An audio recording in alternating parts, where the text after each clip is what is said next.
Salut, c'est Joss, je suis avec mon ami GF. On s'en va, on part à l'aventure. On s'en va chercher des plantes carnivores. Je pense qu'il n'y a pas beaucoup de gens qui le savent, mais il y a plusieurs espèces au Québec, des espèces indigènes. Et là, on s'en va dans une tourbière parce que les plantes carnivores, c'est des plantes qui vivent en milieu acide, des milieux qui sont très pauvres et qui sont très riches en insectes dont elles vont s'alimenter.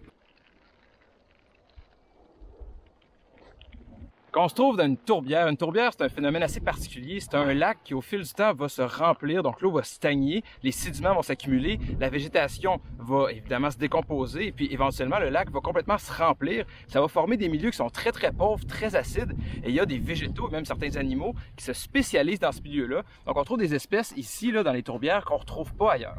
On vient de trouver la première espèce de plante carnivore qu'on cherchait, c'est la Sarracénie pourpre. On va voir ça.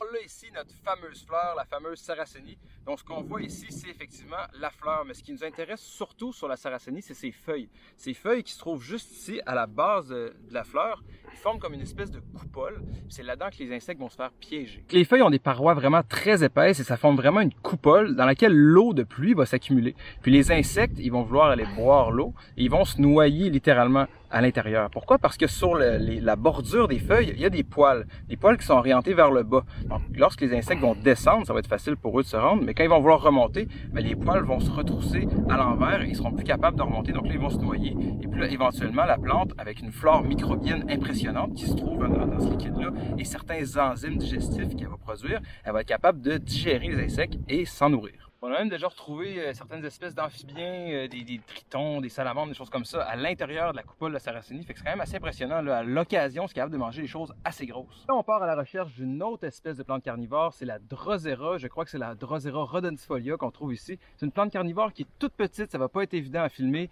JF a amené sa lentille macro. On va essayer de vous montrer ça, puis je vais vous expliquer comment elle se nourrit. C'est assez particulier.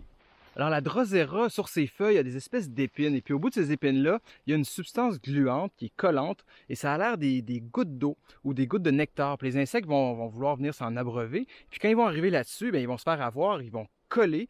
Et puis les feuilles de la Drosera vont se refermer tranquillement sur l'insecte. Il y a certains sucs gastriques là, qui vont être en mesure de digérer ces insectes-là.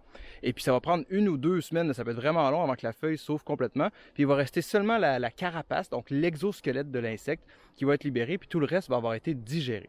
On est sur le chemin du retour, on a réussi à faire des images que je pensais pas avoir. Je suis content, j'espère que vous avez appris quelque chose, j'espère que vous avez découvert des nouvelles choses que vous saviez pas. Je pense pas que les plantes carnivores, c'est quelque chose qui est très connu quand même. Donc, encore une fois, suivez-moi sur ma page Facebook, abonnez-vous à ma chaîne YouTube, j'ai vraiment besoin de vous, là. Partagez mes vidéos, j'ai besoin d'avoir plus d'abonnés, on commence à être déjà pas mal, c'est le fun.